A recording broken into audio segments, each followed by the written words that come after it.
Demek, besok Siap dulu. Ambil duit dulu bu, ngambil duit dulu ya. Siapin dulu duitnya, baru cium batu hajar aswadnya. Tuh keluar amplopnya. Astagfirullahaladzim. Assalamualaikum warahmatullahi wabarakatuh. Wah, ini lagi kondisi hujan deras. Mungkin video kali ini rada berisik ya, ada noise-nya. Jadi mohon dimaklumi. Terima kasih kepada teman-teman yang sudah memberikan dukungan kepada channel ini melalui QRIS yang sudah saya sediakan. Semoga Allah Subhanahu wa taala membalas kebaikan teman-teman yang lebih besar lagi, dan semoga dukungan teman-teman melalui QRIS bisa membuat channel ini bisa bertahan lebih lama lagi. Karena kita lihat banyak YouTuber yang mulai pensiun lah gitu istilahnya. Bagi teman-teman yang mau mendukung keberlangsungan channel ini, bisa scan barcode QRIS yang sudah saya sediakan. Teman-teman, sudah sejauh ini pembahasan mengenai Abaos, tapi belum ada tindakan apa-apa dari MUI ya.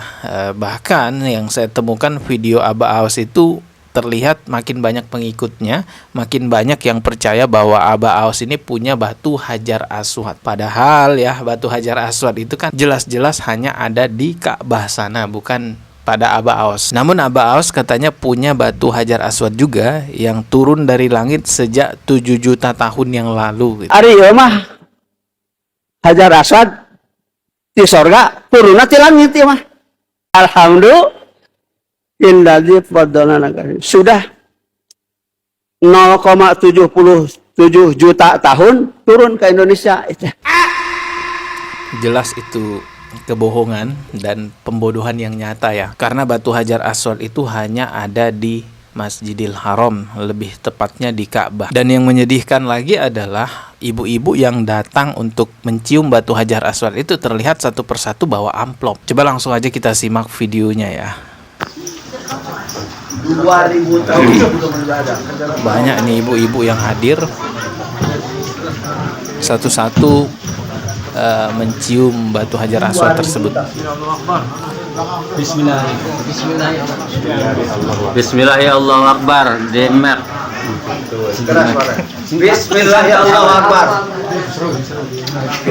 Jadi kelihatan ya, satu persatu ibu-ibu yang hadir di sini ya memang sudah menyiapkan amplop di tangannya. Ya gak mungkin lah isi amplopnya daun, pastinya duit ya kan. Dan ibu-ibu yang hadir di sini terlihat mencium sebuah batu yang katanya itu batu hajar aswad.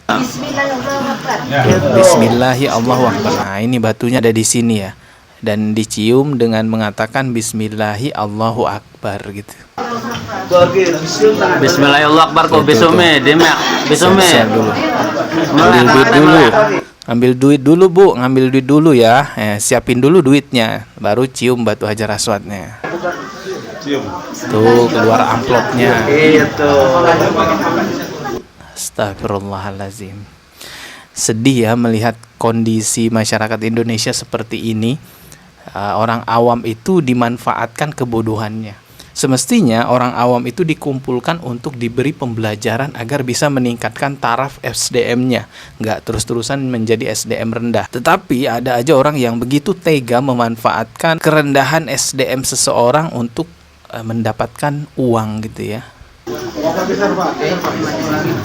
Lihat nih, ibu-ibu pada bawa amplop semua ini. Apalagi ibu-ibu yang sudah berseragam merah putih gitu ya. Da'awa di batur mayat Allah jadi sadunya di Allah ngan aya di dieu.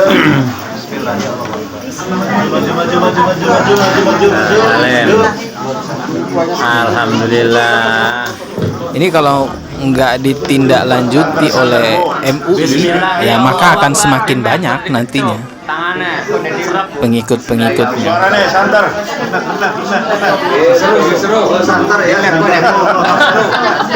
Bismillahirrahmanirrahim. Ayo Indra, ayo. Bismillahirrahmanirrahim. Saya bukan orang ahli hukum ya, saya nggak ngerti hukum. Coba orang-orang yang ngerti hukum lihat video ini, apakah ini bisa dikategorikan sebagai penipuan atau bukan? Karena jelas-jelas kan batu hajar aswad itu ya hanya ada di Ka'bah, bukan pada Abaos gitu. Balik lagi bang. Bismillahirrahmanirrahim. Allahu Akbar. Ya, ibu-ibu. Balik lagi. Ulang ya. Bismillahirrahmanirrahim. Ya. dengan menyebut Bismillah, ya Allahu Akbar, lalu berharap berkah, berharap ini itu. Gitu. Kayak nyium anak itu ha.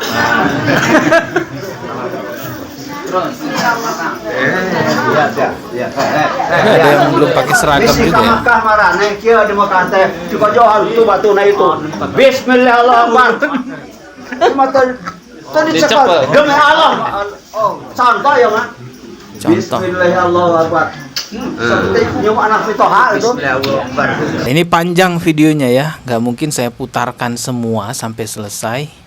Ya intinya banyak nih orang di sini satu persatu ngantri gitu mencium batu yang katanya Hajar Aswad, dan satu persatu ibu-ibu, bapak-bapak yang hadir di sini ya udah menyiapkan amplop yang pasti isinya uang bukan daun gitu ya. Padahal teman-teman batu Hajar Aswad yang asli aja ya, yang jelas-jelas asli ada di Masjidil Haram itu saja tidak bisa memberikan manfaat dan tidak bisa memberi mudarat.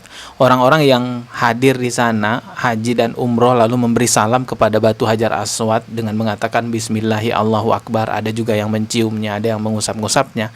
Itu bukan karena berharap batu itu memberikan berkah, bukan. Tapi itu karena memang mengikuti perintah syariat agama kita. Seandainya dulu Rasulullah tidak mencontohkan seperti itu, maka para sahabat dan kita semua tidak juga melakukan itu. Namun memang sayangnya di Indonesia nih banyak orang yang mengkomersialisasi kebodohan umat Islam atau awamnya umat Islam di Indonesia. Bukan hanya batu Hajar Aswad palsu kan, kiswa Ka'bah palsu, ada juga yang katanya rambut Rasulullah, nggak tahu itu beneran rambut Rasulullah atau bukan gitu ya, terus dicelupin ke air, dijual airnya. Kalaupun misal itu bener rambut Rasulullah pun nggak pantas dibisniskan seperti itu. Masa rambut Rasulullah dihargai dengan hal seperti itu? Dan kebanyakan nih yang jadi korban kalau kita lihat ibu-ibu dan bapak-bapak yang memang sudah lanjut usia. Bahkan ada yang lebih ekstrim yang pernah saya bahas di channel ini. Ibu-ibu itu satu persatu baris disuruh memperlihatkan celana dalamnya. Katanya ini sebagai syarat penglaris toko dan usahanya gitu. Astaghfirullahalazim. Hal seperti ini ya nggak usah dalil pun ya, tanpa perlu jelaskan dalil Al-Quran, dalil hadis, pakai akal aja gitu kan. Secara akal sehat pun tertolak gitu ya. Ini kan hal yang di luar dari akal sehat manusia gitu. Ada orang yang dengan sukarela memperlihatkan celana dalamnya. Termasuk juga katanya ada orang yang punya batu Hajar Aswad turun dari langit 7 juta tahun yang lalu. Ini gak usah dalil nih membantah seperti ini, cukup pakai akal deh. Itu pasti tahu deh kalau itu memang penyimpangan. Tapi sayangnya ya kan memang yang dibangun dari golongan orang-orang seperti ini adalah kefanatikan. Doktrin kefanatikan inilah yang mematikan akal sehat orang-orang awam. Makanya dalam agama Islam itu sangat terlarang sekali yang namanya gulu atau fanatik berlebih-lebihan kepada seseorang. Dan Rasulullah mengingatkan kepada kita semua tentang dua perkara yang harus kita pegang agar tidak tersesat. Rasulullah Shallallahu Alaihi Wasallam bersabda, "Taraktu fikum amroini lan tadillu ma intamasak bihima kitaballahi wa sunnata nabiyyah." Yang artinya aku tinggalkan pada kalian dua perkara, jika kalian berpegang teguh dengan keduanya kalian tidak akan sesat selama-lamanya, yaitu kitabullah dan sunnah nabinya. Ini jaminan ya dari Rasulullah tidak akan tersesat selama-lamanya kalau berpegang kedua hal ini. Bahkan ketika umat Islam berselisih ya antara keduanya kan disuruh kembali lagi tuh kepada Al-Quran dan Sunnah. Jadi siapapun yang bertentangan dengan Al-Quran dan Sunnah, mau itu dia katanya mursyid thariqah, mau katanya wali kutub, wali majdub, siapapun kalau bertentangan dengan Al-Quran dan Sunnah, tinggalkan teman-teman. Kita ketemu lagi di video berikutnya. Subscribe biar dapat notifikasi setiap saya upload video. Wassalamualaikum warahmatullahi wabarakatuh.